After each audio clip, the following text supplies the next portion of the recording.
Hi கள்ளிக்காட்டுக்குள் friends, உங்களுக்கு இந்த மாதிரி இழந்த பழம் கிடைக்குது அப்படின்னு சொன்னோம்னா இது ஒரு 10 இழந்த பழம் சாப்பிட்டோம்னாவே நமக்கு நாக்கு ஒரு மாதிரி எரியும்.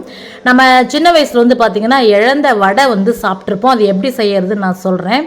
இந்த மாதிரி இழந்த பழம் கிடைக்கிது அப்படின்னா சுத்தமான இழந்த பழங்களை நல்லா கழுவி ஒரு மிக்சர் ஜாரில் எடுத்துக்கலாம். முன்னாடிலாம் பார்த்தீங்க அப்படின்னா நாங்கள் அந்த இடி உரலை இடித்து இது ரெடி பண்ணுவோம். இப்போ யார்கிட்டையும் இடி உரல் இல்லை அப்படிங்கிறதுனால நம்ம மிக்சர் ஜார்லேயே பயன்படுத்திக்கலாம். இந்த இழந்த பழத்தில் புளிப்பு சுவை இனிப்பு சுவை இருந்தாலும் நம்ம டேஸ்ட்டுக்காக கொஞ்சம் புளியை கழுவி சேர்த்துருக்கேன். சால்ட் போட்டுக்கலாம்.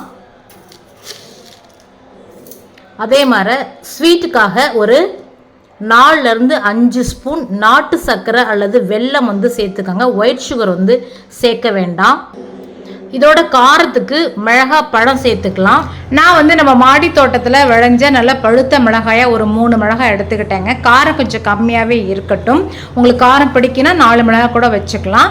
இல்லை வீட்டில் வரமிளகாய் பயன்படுத்த போகிறீங்கன்னா தண்ணியில் ஒரு 10 நிமிஷம் ஊற வச்சு இது மாதிரி சேர்த்து மிக்சி ஜாரில் நல்லா அரைச்சிட்டு வந்துடுங்க. நல்லா பேஸ்ட் மாதிரி அரைப்பட்டுரும். கையில் நல்லெண்ணெய் தடவிக்கங்க. அந்த காய வைக்க போகிற தட்டுலையும் அல்லது இலையிலையும் நீங்கள் நல்லெண்ணெய் தடவிக்கிட்டு சின்ன சின்னதாக வடமாற தட்டி அந்த தட்டில் வச்சு நம்ம சன்லைட்டில் நல்லா ஒரு 3 நாளைக்கு காய வைக்கணும். ஒரு 4 மணி நேரம் காஞ்ச பிறகு அதை திருப்பி போட்டு நம்ம காய வச்சோம் அப்படின்னா ஒரு 2 டேஸில் சூப்பராக எம்மியான இழந்த வடை ரெடி ஆகிடுங்க. அப்படியே எச்சி ஊற டேஸ்ட் இது. ஏன்னா உப்பு புளிப்பு இனிப்பு செம்ம டேஸ்ட்டாக இருக்கும். நீங்கள் கடையில் வாங்கி சாப்பிட்ருப்பீங்க. கிட்டத்தட்ட 4 மணி நேரம் ஆயிடுச்சு. நல்லா சன்லைட்டில் காஞ்சிருக்கு பாருங்கள். இப்போ இதை அப்படியே திருப்பி போட்டுக்கோங்க.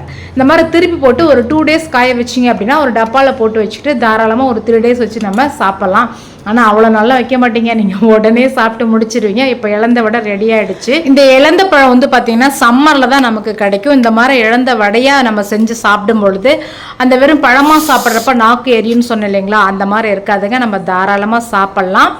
பித்தத்தை குறைக்கக்கூடியது, இருதயத்துக்கு ரொம்ப நல்லது அப்படின்னு சொல்கிறாங்க. ரத்த அழுத்தத்தை கட்டுக்குள்ளே வச்சுக்கும் அப்படின்னு சொல்கிறாங்க.